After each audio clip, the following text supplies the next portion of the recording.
서울 외곽, 경기도 양평의 오래된 마을은 여름이 빨리 찾아온다. 5월 중순, 골목길의 시멘트 바닥은 벌써 발바닥에 끈적이고 밤 공기는 찐득하게 피부를 감싼다. 땅에서 올라오는 습기, 숨겨진 꽃냄새, 먼지 섞인 공기. 여름이 피부 속으로 스며드는 시기다. 내 이름은 서하린. 18살. 엄마는 내가 아주 어릴 적 교통사고로 돌아가셨고 그 후 나는 의붓아버지 정우석 씨와 단둘이 살아왔다. 그는 엄마의 재혼 상대였고 엄마가 돌아가신 후에도 나를 책임졌다. 우리 집은 마을 끝, 산에 가까운 곳에 자리 잡은 2층 한옥 스타일 주택이다. 마당에는 감나무가 한 그루 서 있었고 밤이 되면 귀뚜라미 소리가 울려 퍼졌다. 그날 밤도 나는 하늘색면 원피스를 입고 늦게 산책에서 돌아왔다. 뒷목까지 시원하게 파인 원피스에 가벼운 린넨 샌들. 땀이 식으며 원피스가 등에 살짝 붙었고 어깨끈이 자꾸 흘러내렸다. 늦었네. 부엌 불빛 아래 우석 씨는 앉아 신문을 읽고 있었다. 시선은 내게 닿지 않았지만 목소리는 분명했다. 좀 걸었어요. 더워서 잠이 안 와서요. 나는 물을 따르다 컵 가장자리를 놓쳐 몇 방울을 가슴 위로 쏟고 말았다. 흠칫. 얇은 원단은 금세 젖었고 그의 시선이 잠시 내게 머문 걸 느꼈다. 아주 짧았지만 안에 뭐가 담겨 있었다. 우석 씨는 말이 적은 편이었다. 그 침묵은 처음엔 불편했지만 점차 익숙해졌다. 오히려 그 고요함이 따뜻했다. 그가 방으로 들어간 뒤에도 나는 부엌에서 한참을 앉아 있었다. 창에 비친 내 모습, 긴 머리카락, 축축하게 젖은 입술, 스스로 낯설게 느껴지는 표정. 처음으로 문득 내가 누군가의 시선에 어떻게 보일지 궁금해졌다. 다음 날 아침, 나는 얇은 수면 티셔츠와 짧은 반바지를 입고 부엌으로 내려갔다. 우석 씨는 후라이팬으로 계란을 굽고 있었다. 그는 하얀 러닝 셔츠를 입고 있었고 땀이 겨드랑이에서 목덜미까지 번지고 있었다. 그 모습이 적나라하고 이상하게 눈을 뗄 수 없었다. 어제 늦게 잤지? 네, 선풍기 틀어도 더워서요. 나는 물을 마시며 대답했고 그의 눈빛은 나의 쇄골 아래 어딘가에 멈춰 있었다. 몸 전체가 그 시선에 반응했다. 마치 피부가 말을 알아듣는 것처럼. 조용한 아침 식사 뒤 나는 조심히 마당으로 나갔다. 흐릿한 햇빛 아래 나는 얇은 면 치마를 입고 나무 그늘에 앉았다. 바람이 스치자 치맛자락이 살짝 들렸다. 나는 무심코 그것을 눌러내리며 우석 씨가 있는 창문 쪽을 바라보았다. 그는 나를 보고 있었다. 움직이지 않고 단지 바라보며 무언가를 견뎌내는 표정으로. 그날 오후 나는 시장으로 나갔다. 골목에서 마주친 친구의 오빠, 민준. 우리는 아이스크림을 나눠 먹으며 벤치에 앉았다. 너, 분위기가 달라졌다. 그가 말했다. 나는 그냥 웃었지만 마음 한켠이 묘하게 간질거렸다. 그가 건넨 손을 잡고 싶지도 뿌리치고 싶지도 않았다. 그래서 그냥 가볍게 인사하고 돌아섰다. 집에 돌아오자 우석 씨는 마당에서 빨래를 널고 있었다. 상의는 벗은 채 어깨와 팔에는 태닝 자국이 선명했다. 그는 조용히 물었다. 누구 만나고 왔어? 그냥. 민준 오빠요. 그는 대답하지 않았다. 단지 잠시 시선을 피했다. 밤이 되자 나는 얇은 하얀색 원피스를 입고 방에 누웠다. 속옷은 입지 않았다. 무더운 날씨 탓이라고 스스로에게 말했다. 하지만 이유는 더 깊은 데에 있었다. 며칠이 지나도 더위는 가실 줄 몰랐다. 밤이 되면 방 안의 공기는 축축하고 무거워서 마치 유리병 속에 갇힌 느낌이었다. 나는 자주 잠에서 깼고 침대 시트는 피부에 들러붙었다. 그날도 새벽 3시쯤 나는 눈을 떴다. 문틈 너머에서 기척이 느껴졌다. 하리나. 그의 목소리는 아주 낮고 조용했다. 나는 대답하지 않았다. 그는 문을 열지 않고 그저 조용히 있었다. 그리고 다시 걸어가는 발소리. 그러나 그 침묵 속에는 확실한 감정이 흐르고 있었다. 아침이 되자 나는 야은 회색 티셔츠와 쇼츠를 입고 부엌으로 나갔다. 우석 씨는 나를 기다린 듯 차를 따르고 있었다. 그는 말없이 내 앞에 컵을 건넸다. 우리 손끝이 살짝 닿았고 그 짧은 접촉에 몸 전체가 반응했다. 어젯밤. 응. 나는 말끝을 흐렸지만 그도 더 묻지 않았다. 우리는 그날 하루 내내 말이 거의 없었다. 그러나 그 침묵은 더 이상 평온하지 않았다. 그건 긴장감이었고 욕망이었고 피할 수 없는 무언가였다. 나는 예전에 엄마가 입던 옷 중 하나를 꺼냈다. 옅은 남색, 허리에 리본이 달린 치마형 한복. 그 안감은 부드러웠고 몸에 감기듯 떨어졌다. 거울 앞에서 그것을 입은 나를 보며 스스로에게 낯선 감정을 느꼈다. 그날 오후 나는 거실에 놓인 오래된 사진첩을 열었다. 엄마의 사진. 그리고 낯선 메모 하나. 그가 다시 나타난다면 넌 알게 될 거야. 누가 쓴 건지도 무슨 의미인지도 모른 채 나는 메모를 접어 품에 넣었다.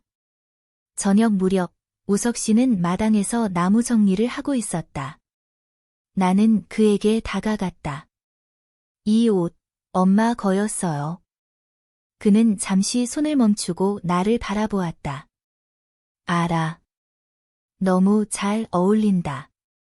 그의 눈동자엔 미묘한 떨림이 있었다. 나는 고개를 숙였다. 하지만 그 순간 그의 손이 내 손등에 살짝 닿았다. 하리나. 네. 이렇게 되면 안 되는 거 알아? 하지만 이미 됐잖아요. 그는 아무 말도 하지 않았다. 그저 눈을 감았다. 밤이 되자 나는 잠이 오지 않았다. 그의 방 불이 꺼지는 걸 보고도 나는 기다렸다. 그러다 마당으로 나갔다. 달빛 아래 나는 엄마의 옷을 그대로 입고 머리는 느슨하게 묶고 있었다. 그도 나와 있었다. 조용히 담배를 피우고 있었다. 그는 내가 다가가는 걸 보고도 놀라지 않았다. 그저 가만히 마치 그것이 자연스러운 일인 것처럼 나를 바라보았다. 엄마도 이렇게 입었을까요? 내가 물었다. 그는 고개를 끄덕였다. 그런데 넌 더. 그는 말을 잇지 못했다. 나는 그에게 한 발 더 다가갔다. 나는 할인이에요. 그 순간 그는 내 어깨에 손을 얹었다.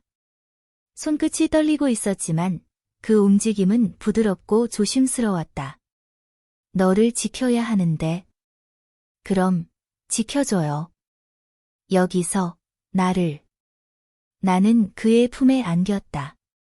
하지만 그것은 키스도 포옹도 아니었다.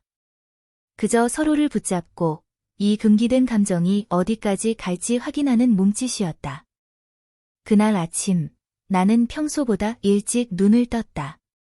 꿈속에서 나는 낯선 강가에 서 있었다.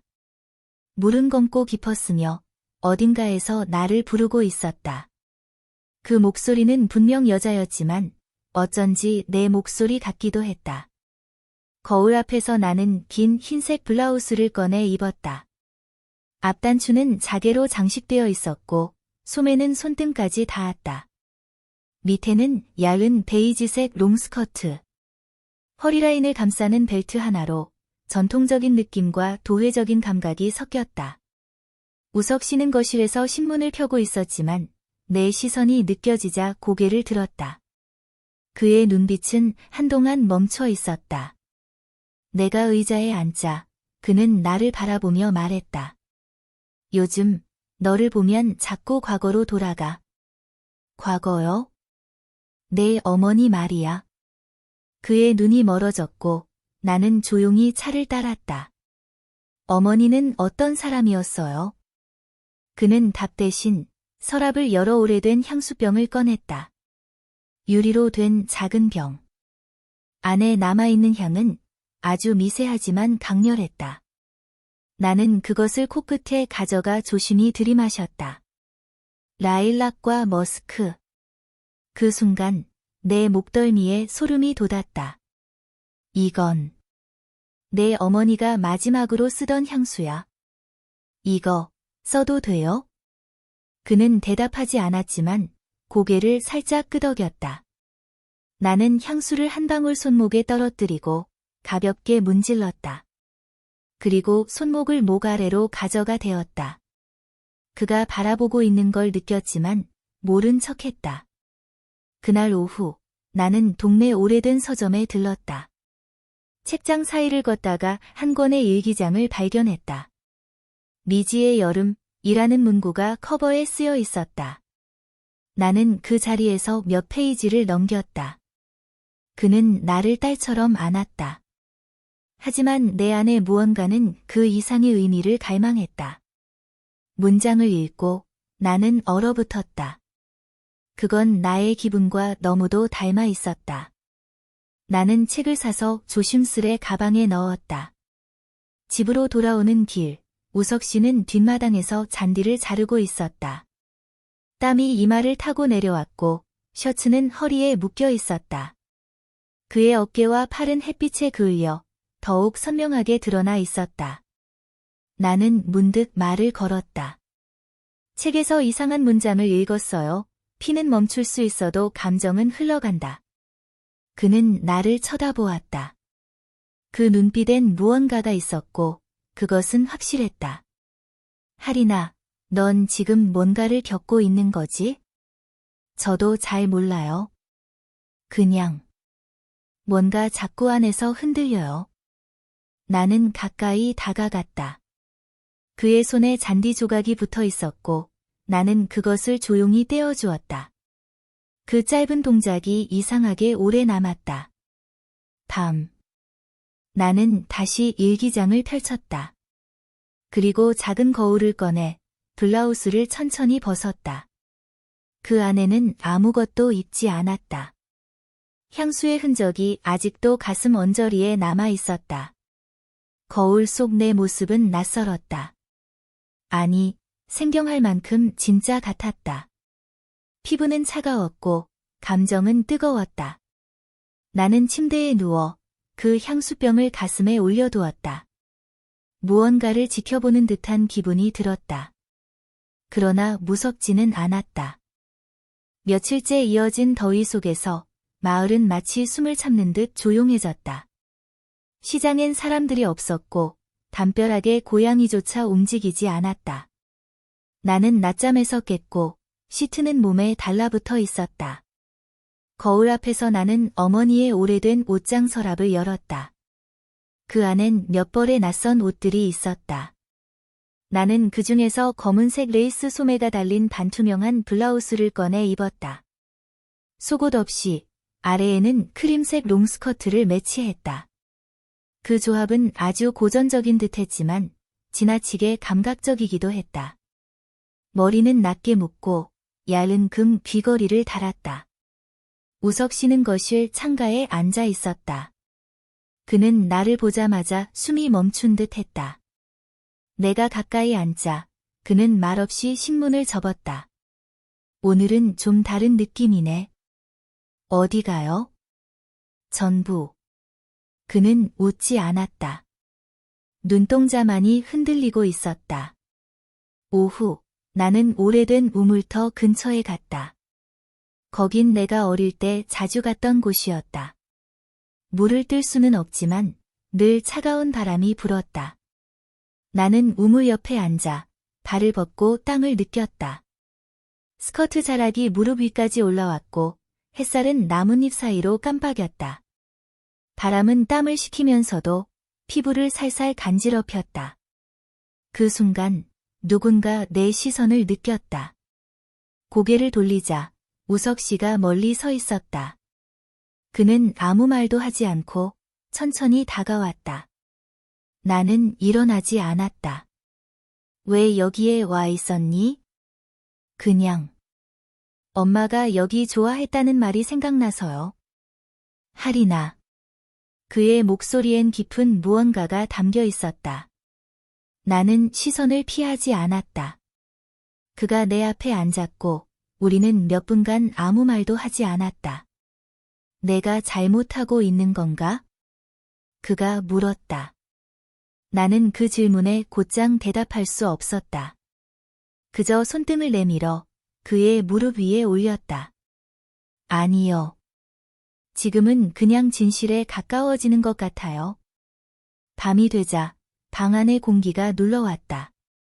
나는 블라우스를 벗고 얇은 속치마만 걸친 채 침대에 누웠다. 천천히 창문을 열고 달빛을 등으로 받았다. 달빛은 피부에 스며들었고 그 감각은 낯설고 짜릿했다. 그리고 문이 열렸다. 천천히, 조용히. 그는 들어와 침대 옆에 앉았다. 나와의 거리는 좁았다. 숨결이 닿을 듯한 거리. 하지만 그는 손을 대지 않았다. 내가 이렇게 변할 줄 몰랐어. 저도요. 가끔 내 어머니가 돌아온 것 같아. 그럼 나를 보고 있는 거예요? 아니면 엄마를? 질문은 날카로웠지만 나는 웃지 않았다. 그는 눈을 감았다. 그리고 말했다. 이젠 너야. 내가 여기 있어. 나는 손을 뻗어 그의 손등을 감쌌다. 우리는 그저 그렇게 서로를 가볍게 붙잡은 채 시간을 버텼다. 5번째 날, 나는 아주 이상한 기분으로 아침을 맞았다. 잠에서 깼을 때 몸은 뜨거웠고 숨결은 느려졌다. 창문 너머로 햇살이 쏟아지고 있었지만 나는 움직일 수 없었다. 무언가 끝나가고 있다는 느낌. 아니면 무언가 이제 시작되려는 걸까? 나는 어머니의 마지막 옷을 꺼냈다. 연한 카키색, 허리에 단정히 매듭이 지어진 모던 한복. 전통적인 주름 치마가 아니라 슬림한 라인이 몸을 따라 흘렀다. 속옷은 입지 않았다. 이젠 의미 없는 구분 같았기에.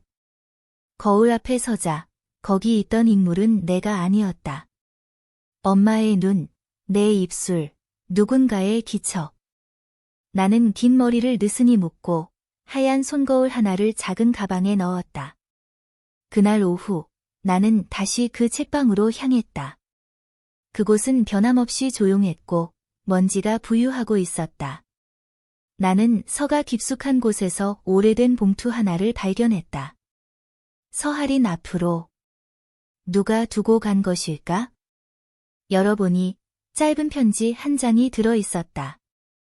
진실은 우리가 피한다고 사라지지 않아. 넌 그녀가 아니지만 그녀의 길 위에 있어. 감당할 수 있을 만큼만 가까이 가. 나는 손이 떨렸다. 누가 이 말을 남긴 것일까? 그가? 아니면 어머니의 지인? 책방을 나서자 갑작스러운 여름 소나기가 내렸다. 나는 일부러 우산을 펴지 않았다. 비는 피부를 식혔고 옷은 금세 몸에 달라붙었다. 집에 도착했을 때 우석 씨는 마루에 앉아 있었다. 그도 젖은 채였다. 우리는 서로 아무 말 없이 마주 앉았다. 비가 처마를 때리는 소리만 들렸다. 하리나. 네. 오늘은 너에게 고백이 있어. 그는 조심스럽게 말을 꺼냈다. 너희 어머니. 그녀는 사라진 게 아니야. 나는 숨을 멈췄다. 그녀는 이 집에서 죽었어. 나 때문에. 비가 순간 멎은 듯 조용해졌다. 사고였어. 하지만 내가 몰랐던 감정들이 있었고 그것이 모든 걸 무너뜨렸지. 나는 손을 꽉 쥐었다. 그럼 지금 나와의 관계도 반복이고 속죄고 동시에 도피야. 그는 머리를 감싸주며 말했다. 하지만 지금 나는 너를 바라보며 알게 됐어. 넌 그녀가 아니야. 넌 너고 나는 이제 떠나야 해. 나는 자리에서 일어났다. 도망치지 마세요. 이건 도망이 아니야. 널 지키는 마지막 방법이야. 그는 내 볼에 손을 대었다. 이젠 더 이상 떨리지 않는 손이었다. 다시는 너를 상처 주지 않겠다고 약속할게. 그는 뒤돌아서서 짐을 챙겼다. 그리고 나갔다. 우산 없이. 비가 다시 내리고 있었다. 며칠 후 나는 그가 남긴 상자를 발견했다. 그 안엔 어머니의 편지들과 나를 처음 만났을 때 찍힌 폴라로이드 사진 한 장. 어린 내가 웃고 있고 그의 손이 내 머리 위에 얹어져 있었다. 그리고 작은 수첩. 거기엔 단 한 문장. 진짜 사랑은 때론 떠나는 것이다. 나는 수첩을 꼭 쥔 채 울지 않았다. 그저 마루에 앉아 마당의 감나무를 바라보았다. 바람은 잠잠했고 마치 모든 것이 멈춘 듯했다. 하지만 나는 알았다. 어딘가에서 다시 시작될 것임을. 어딘가에서 이 이야기의 다음 장이 기다리고 있음을.